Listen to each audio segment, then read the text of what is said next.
بسم اللہ الرحمن الرحیم۔ یہ کوئی عمران ارشد میاں صاحب ہیں جو گفتگو کر رہے ہیں مرزا علی انجینئر صاحب سے، اور بڑی ہی نازک اور دلچسپ گفتگو ہے، اور بڑی جرت کے ساتھ یہ سوال کر رہے ہیں اور بہت ہی دلیری کے ساتھ جواب دیا ہے مرزا علی انجینئر نے۔ حالانکہ مرزا صاحب کے عقیدے کی کتنی خرابیاں میں بیان کر چکا ہوں، اور ان کی جو صحابہ کے بارے میں گستاخانہ لہجہ ہے وہ بھی بہت ہی زیادہ یعنی بہت ہی زیادہ ناشائستہ ہے۔ اس طرح صحابہ کے بارے میں نہیں زبان درازی کرنی چاہیے، چونکہ یہ شیعہ رہے ہیں، اس وجہ سے ان کے دل کے اندر خاص کر امیر معاویہ رضی اللہ تعالیٰ عنہ اور ان کے بیٹے کے حوالے سے بہت ہی زیادہ نفرت پائی جاتی ہے۔ تو یہ بہت بڑی بدبختی ہے ان کی۔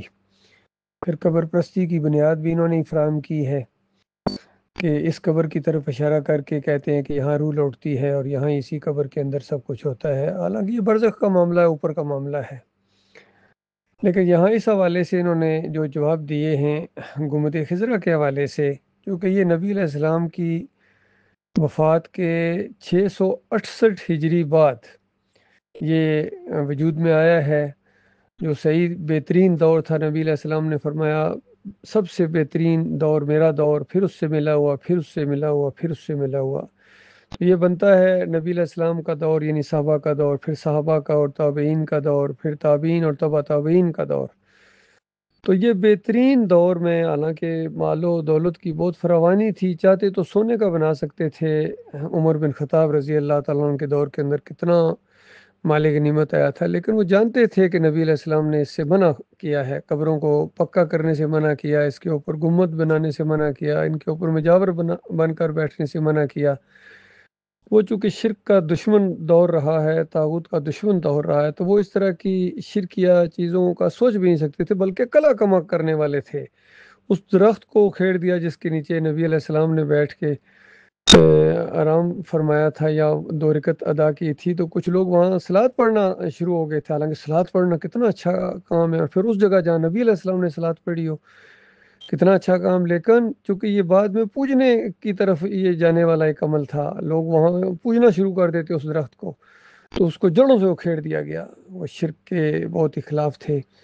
تو کیسے گوارا کر سکتے تھے؟ لیکن بعد میں جب عقیدے کی خرابیاں آئیں، خاص کر ان صوفیوں نے وحدت الوجود اور نور میں نور اللہ کے عقیدے، اور پھر خاص کر ان ترکوں نے جن کے دماغوں کے اندر شرک تھا، قبر پرستی تھی، انہوں نے یہ سارا شرک اور آگے بڑھایا، تو یہ سارا معاملہ شروع ہو گیا۔ اور آج کل یہ جو 12 ربیع الاول کا یہ مہینہ آنے والا ہے، اس میں اس گنبد کو ٹرکوں کے اوپر، ٹریلوں کے اوپر سجا کے پھر اس کی بندگی کی جائے گی ہر جگہ پوری دنیا میں۔ اور اگر کوئی گنبد کے خلاف آواز اٹھائے کہ دیکھو یہ جو عرس اور میلے کر رہے ہو پیر صاحب کے، یہ گنبد بنائی، یہ تو خلاف شریعت ہے، فوراً پہلا سوال ہی وہ یہی کرتے ہیں کہ دیکھو پھر مدینے میں نبی علیہ السلام کی قبر کے اوپر کیوں بنا، بتائیے بھائی۔ حالانکہ 668 ہجری یعنی 650 سال بعد یہ معاملہ ہوا ہے، اس کو دلیل بناتے ہیں جو بدعقیدہ لوگوں نے شروع کیا تھا۔ بہرحال یہ جب تحریک چلی سعودی عرب کے اندر عبد الوہاب نجدی کی طرف سے، تو کتنے مزار تھے جو گرائے گئے ہیں نبی علیہ السلام کی سنت کو یعنی اس کو تازہ کیا گیا۔ تو کاش یہ گنبد بھی اسی طریقے سے وہاں سے اتار دیتے، اس کے اوپر سے جو حجرہ عائشہ رضی اللہ تعالیٰ عنہ کے اوپر تھا، تو یہ مسئلہ ختم ہو جاتا۔ لیکن بس اللہ نے چونکہ مہلت دی ہوئی ہے کہ دونوں راستے رکھے جائیں گے، چاہے تو اللہ کی بات مانو، چاہے اللہ کے دشمنوں کی بات مانو۔ اور آج ان مسلمانوں کا پوری طرح سے وہی عقیدہ ہے جس طرح کرسچنز اپنے نبی کی وہ مناتے ہیں، ولادت مناتے ہیں، کرسمس ڈے مناتے ہیں، اور پوری طرح اسی انداز سے یہ سجاتے ہیں گلیوں کو اور نقل اتارتے ہیں، پوری طرح شرک کی گویا سالگرہ مناتے ہیں، ہر سال شرک کی سالگرہ منائی جاتی ہے۔ تو یہ معاملہ ہے، یہ بڑی جرت کے ساتھ علی انجینئر نے یہ گفتگو کی ہے، اور کوئی عالم دین اس طرح کی گفتگو نہیں کر سکتا ہے سوائے ڈاکٹر مسعود الدین عثمانی رحمۃ اللہ علیہ نے کسی انداز سے گفتگو بھی کی ہے۔ اور یہ علی انجینئر نے جو کچھ لیا ہے ڈاکٹر صاحب کے لٹریچر سے لیا ہے، وہ جو تاریخ بیان ہوئی ہے گنبد خضرا کی تاریخ، تو سوال کیا گیا ڈاکٹر مسعود الدین عثمانی رحمۃ اللہ علیہ سے، جب کہ وہ بات آئی سامنے کہ انکم وما تعبدون من دون اللہ حسب و جہنم انتم لہا واردون، کہ اللہ کے علاوہ جن جن کی بندگی کرتے ہو یہ سارے کے سارے تمہارے یہ ہیں، یہ جہنم کا ایندھن بنیں گے۔ یہ مورتیاں، یہ قبے، یہ بازار، تو کسی نے کہا کہ کیا گنبد خضرا بھی؟ تو انہوں نے کہا بالکل وہ بھی، اس میں کسی قسم کا شک نہیں ہونا چاہیے، جو چیز پوجی گئی ہے اس کو جہنم کا ایندھن بننا ہے۔ ہاں، جو نیک لوگ ہیں جنہوں نے اس کی تعلیم نہیں دی ہے وہ نہیں ہوں گے وہاں، ان کو بھی حالانکہ پوجا گیا ہے، تو ان کی بات نہیں ہو رہی ہے، یہ ان کی بات ہو رہی ہے جنہوں نے پجوایا ہے اپنے آپ کو یا کسی اور چیز کو، وہ سارے کے سارے، یہ سارے گنبد، عراق کا گنبد بھی، بغداد کا گنبد بھی، اور یہ سارے کے سارے جتنے پاکستان میں گنبد پائے جاتے ہیں، یا محی الدین چشتی کا گنبد ہے، یہ سارے کے سارے جہنم کا ایندھن بنیں گے، اور وہاں ان کی آگ کے اندر اور اضافہ ہوگا ان مریدوں اور پیروں کی، اور ان کو عجیب سا لگے گا کہ اس کی وجہ سے ہم نے آج یہ دن دیکھنا پڑا ہے۔ تو یہ معاملہ ہونے والا ہے اللہ کے بندوں، اللہ تعالیٰ غور و فکر کرنے کی توفیق عطا فرمائے۔ یہ نازک مسئلہ ہے، لیکن ہمیشہ کی آگ میں رہنے کا بھی خطرہ ہے اگر تم اس طرح عقیدت رکھو گے شرک کے ساتھ۔ اسی لیے نبی علیہ السلام نے منع کیا تھا کہ دیکھنا مجھے مت بڑھانا اس طرح جس طرح یہود و نصارہ نے بڑھایا اپنے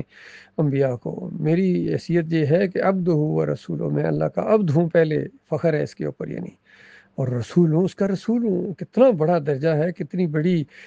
فضیلت ہے، اللہ تعالیٰ نے جو کسی کو رسول بنائے، پھر رسولوں میں بھی بعض کو بعض پر فضیلت دی، تو نبی علیہ السلام کو کتنا بڑا درجہ دیا اللہ تعالیٰ نے۔ لیکن اللہ کے ساتھ شریک نہیں ہیں، یہ نہیں کہ مسجدوں میں ایک طرف ہے یا اللہ، پھر مقابلے میں یا رسول اللہ، پھر یہ کہا جائے کہ ہر جگہ حاضر ناظر ہیں، مختار کل ہیں، پکارو یا رسول اللہ، اور پھر یا رسول مدد، یا علی مدد، یہ تو شرک ہے، اس کی وجہ سے ہمیشہ کی آگ میں رہنا پڑے گا۔ ایسے لوگوں کی شفاعت کی اجازت نہیں دی جائے گی کسی کو، یہ شفاعت سے بھی محروم کر دیے جائیں گے۔ یہ معاملہ ہے اللہ کے بندوں، ابھی یہ 12 ربیع الاول کو یہ کیک کاٹیں گے، بندگی کریں گے نبی علیہ السلام کی، اور بازاروں کو سجایا جائے گا، اور وہ دمالیں اور وہ ڈانس اور مجرے کریں گے، یہ سارے کے سارے فریبکار، یہ سب شیطان کی پارٹیاں ہیں، سب شیطان کے چیلے ہیں، ان کا دین اسلام سے کوئی تعلق نہیں، بلکہ ان کے خلاف نبی علیہ السلام کل قیامت کے دن